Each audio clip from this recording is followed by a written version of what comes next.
In this set of words we've got the prefixes ob and com, but we know with the prefix change rule that if the base word starts with a P, we're allowed to change the B to a P to match the first letter of that base word.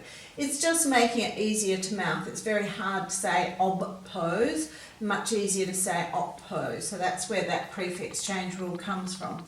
Down here we've got com.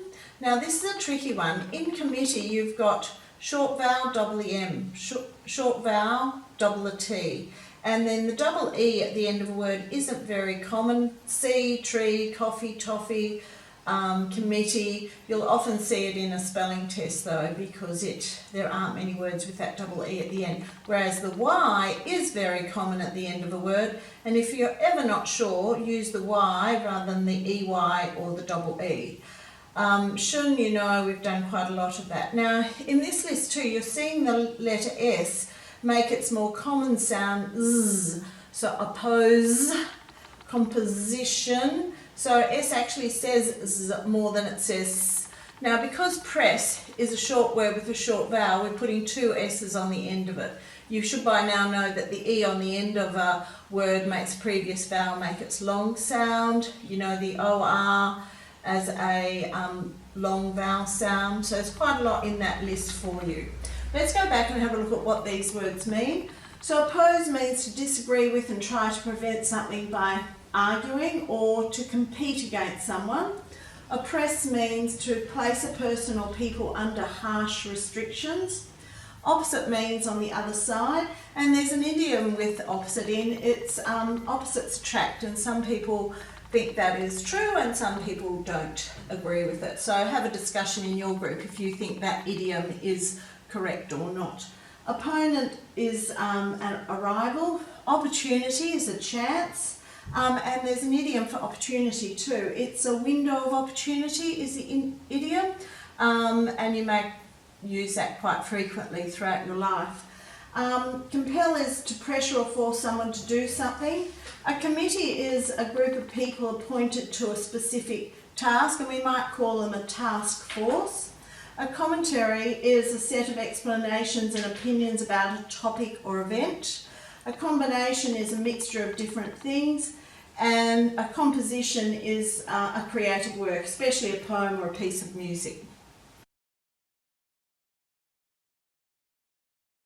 In this list, some of these words are revising the prefix change rule. So the prefix should be OB, but it's changing to OP to match the first letter of the root word in each of these. So just go through and highlight that OP in each of those words one colour, and you can see the letter after it is always going to be a P. That's just because it's easier to mouth the word if we change the prefix to a P. Saying oppose is a bit awkward to say, so that's why that change happened.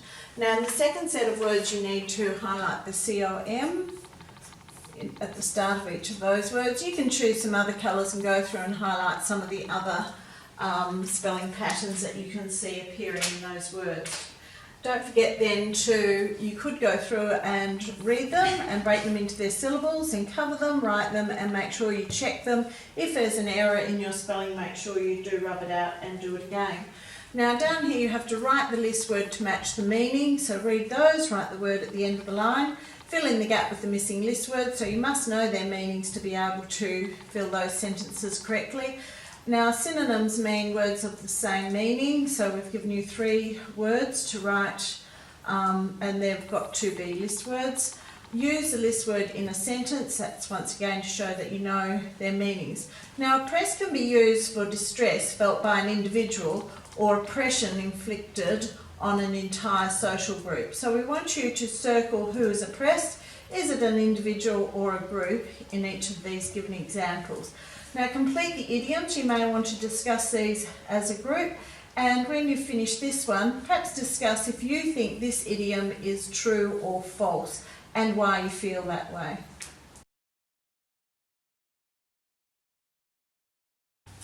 In the verb family table, just take note that when you're adding ing to a word that ends in e goes away when ing comes to stay.